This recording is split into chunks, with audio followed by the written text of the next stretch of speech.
Hi guys, இன்றைக்கி நம்ம என்ன பார்க்க போகிறோம்னா ஆயில் ஃப்ரீ சிக்கன் கறி பார்க்க போகிறோம். இது வந்து டே 1 டயட் சேனல் டயட் வீடியோவில் இந்த சிக்கன் கறியை பற்றி சொல்லியிருப்பேன். அந்த ரெசிபி நான் இன்னும் போடல, அதான் இப்போ போடுறேன். இதில் வந்து நான் 100 கிராம்ஸ் சிக்கன் எடுத்திருக்கேன்.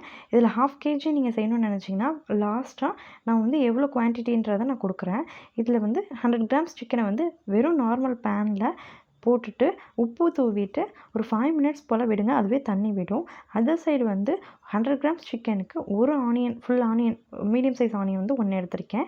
ஒரு கொத்து கருவேப்பிலை, ஒரு கொத்து புதினா, பூண்டு வந்து சின்னதாக ஒரு 10 பல் போல் 15 பல் போல் பூண்டு எடுத்திருக்கேன். நீங்கள் பெரிய பல் பூண்டு யூஸ் பண்ணுறீங்கன்னா 8 இல்லைனா 6 போல் யூஸ் பண்ணிக்கோங்க.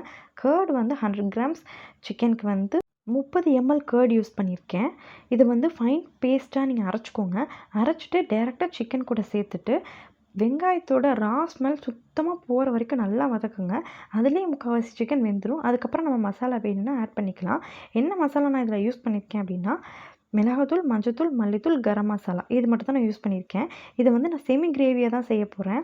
கோகனட் பேஸ்ட்டு நான் டயட் இருக்கிறதுனால ஆட் பண்ணலை. நீங்கள் டயட்டில் இல்லைன்னா நீங்கள் கோகனட் பேஸ்ட் ஆட் பண்ணிக்கலாம். ஆனால் அப்போ வந்து ஒரு டேஸ்ட் வந்து கொஞ்சம் கம்மியாகும். அதுக்காக கடைசியாக நீங்கள் சிக்கன் கறி வெந்ததுக்கப்புறம் ஒரு 1/2 லெமன் புழிஞ்சுட்டே இருக்குங்க. இதில் வந்து 1 டீஸ்பூன் மிளகாத்தூள், 1 டீஸ்பூன் கரம் மசாலா, 1 டீஸ்பூன் மல்லித்தூள், 1/4 டீஸ்பூன் வந்து மஞ்சத்தூள் சேர்த்துருக்கேன். இதை சேர்த்துட்டு ஒரு 30 நிமிஷம் நல்லா வதக்கிட்டு அதுக்கப்புறமேட்டுக்கு தண்ணி ஆட் பண்ணுங்கள். தண்ணி ஆட் பண்ணதுக்கப்புறமேட்டுக்கு மூடி போட்டு சிக்கனை நல்லா வேக விடுங்க. முழுசாக சிக்கன் வந்ததுக்கப்புறம் செமி கிரேவியாக நீங்கள் ரெடி ஆகிடும் சிக்கனு. செமி கிரேவியாகவே சாப்பிட இது அவ்வளோ டேஸ்ட்டாக இருந்துச்சு. உங்களுக்கு வேணும்னா தண்ணி இன்னும் ட்ரை பண்ணிக்கோங்க. ஆனால் கிரேவியாக சாப்பிட ரொம்ப நல்லா இருந்துச்சு. இது சப்பாத்தி, ரோட்டி, நான் எல்லாத்துக்கூடயும் ரொம்ப டேஸ்ட்டாக இருந்துச்சு. இப்போ வந்து குழம்பு கொதிச்சிடுச்சு. இதுக்கப்புறம் நீங்கள் கஸ்தூரி மேத்தி தூவி இறக்க போகிறோம். கஸ்தூரி மேத்தி வந்து ஃப்ளேவர் நல்லா என்ஹான்ஸ் பண்ணுது. கஸ்தூரி மேத்தி இருந்தால் யூஸ் பண்ணுங்கள், இல்லைனா ஆப்ஷனல் தான். கஸ்தூரி மேத்தி தூவி 2 மினிட்ஸில் வந்து ஆஃப் பண்ணிவிடுங்க.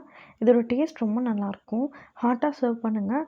100 டேஸ் டயட் சேலஞ்சில் இருக்கீங்கன்னா ஒரே டைமில் 100 கிராம்ஸ் சிக்கன் சாப்பிடாதீங்க. 2 வேளையாக பிரிச்சுக்கோங்க. மோஸ்ட்லி மார்னிங்கும் லஞ்ச்லேயும் முடிச்சிடுங்க. டின்னருக்கு கொண்டு போகாதீங்க. இந்த வீடியோ உங்களுக்கு பிடிச்சிருந்ததுன்னா லைக் பண்ணுங்கள், ஷேர் பண்ணுங்கள், சப்ஸ்கிரைப் பண்ணுங்கள். உங்கள் ஃப்ரெண்ட்ஸ்க்கு ரெக்கமெண்ட் பண்ணுங்கள். நெக்ஸ்ட் வீடியோவில் மீட் பண்ணலாம். பாய்.